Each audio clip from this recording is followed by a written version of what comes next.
Now that Britain has left the European Union, the French president, Emmanuel Macron, has moved swiftly to put French nuclear weapons front and center of EU defense policies. In an hour-long speech on Friday to l'École de Guerre, School of War, in Paris, the French president called for a European dialogue about defense and deterrence based on France's force de frappe of nuclear weapons launched by air and submarine, and invited other EU states to participate in exercises by his country's nuclear forces.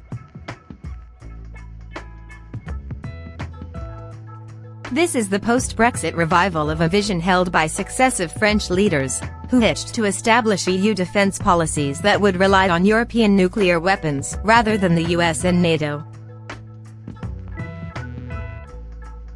For decades, this aim was marginalized by other EU members. Brexit, Donald Trump, and Vladimir Putin have emboldened Macron to put it back on the table, and this time he is getting more attention. French ambitions to provide the nuclear deterrence role in an integrated EU defense policy had previously been thwarted by Germany and the UK, which were more closely embedded with NATO and considered the US to be more reliable. Those governments have always been wary of France's nuclear plans, although David Cameron eagerly entered into the 2010 Touquet Treaty with France that enabled both nuclear-armed nations to share research facilities and cooperate on technology. The main purpose of Touquet, however, was to help both countries share the financial burdens of maintaining their nuclear status. Everything has now changed. With Brexit, the UK no longer has a voice in the EU, while Germany has become increasingly anxious about the nuclear policies of President Trump.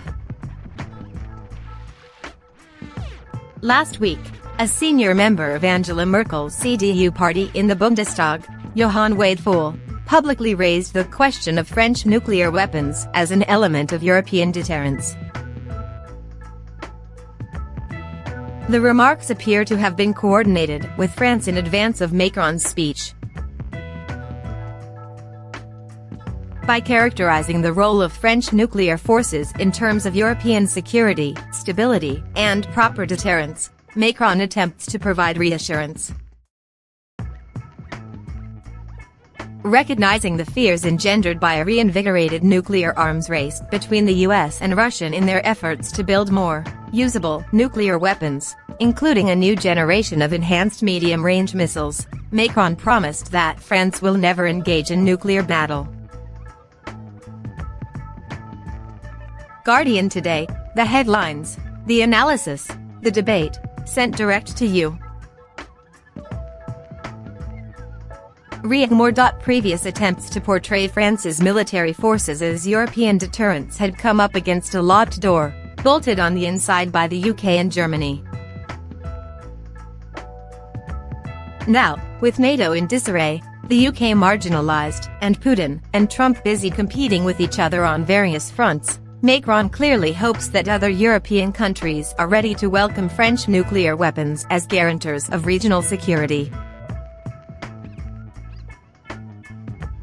Macron also hopes to legitimize France's nuclear weapons and policies in advance of the important review conference of the 1968 Non-Proliferation Treaty, NPT, in April.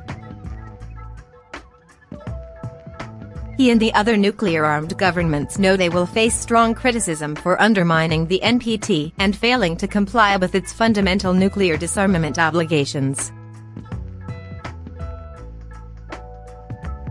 The newest tool in the non-proliferation regime is the 2017 Treaty on the Prohibition of Nuclear Weapons, which was negotiated in the UN General Assembly after the 2015 NPT conference failed. This landmark treaty prohibits all activities associated with acquiring, possessing, deploying, and using nuclear weapons. It was adopted in 2017 by 122 parties to the NPT, of which 80 have signed in the first 2 years. including EU members Ireland and Austria. Even before the treaty enters into full legal force, in France and other non-signatory countries, its objectives and provisions are leading to steps taken by municipal authorities and financial institutions to divest from nuclear weapons and promote nuclear disarmament. Macron's references to this treaty in his speech are dismissive, but they also demonstrate his anxiety about its impact on France's nuclear establishment. France previously opposed the NPT before signing up to it in 1992. Beset by yellow vests and economic woes, Macron desperately needs a big idea to distract from his domestic challenges, and hopes that the vision of uniting Europe under a French nuclear umbrella will work. It won't. Macron is right to warn that nuclear risks are increasing, but his answer of France supplying Europe with nuclear deterrence flies in the face of reality. Theorizing about deterrence, the French president tries to avoid the inescapable fact that relying on nuclear weapons for deterrence requires preparedness, policies, and doctrines to actually use them.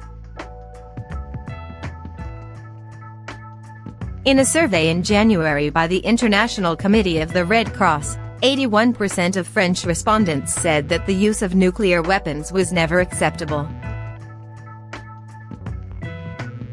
Macron's promise not to engage in nuclear battle is disingenuous.